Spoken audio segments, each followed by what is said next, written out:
অসমৰ মাননীয় মুখ্যমন্ত্ৰী মহোদয়লৈ মোৰ এটা বিনম্ৰ অনুৰোধ। আমি এটা বস্তু আপোনাৰ পৰা বিচাৰিছো, আপোনাৰ হাতত চৰকাৰ আছে।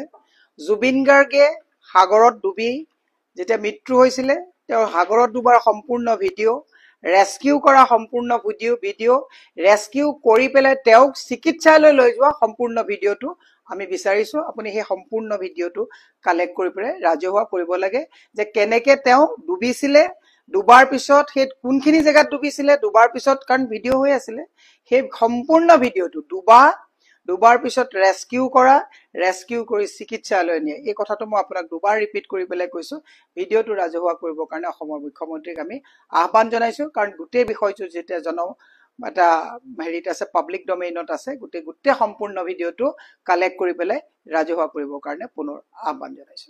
ৰাজীৱ এমডৰ ইউটিউব চেনেল আগন্তুক দিনত আৰু সফলতা লাভ কৰে আৰু দৰ্শকসকলে এই ইউটিউব চেনেল যোগেদি নিজকে সজাগ কৰে, এয়া মোৰ ফালৰ পৰা বিনম্ৰভাৱে আহ্বান।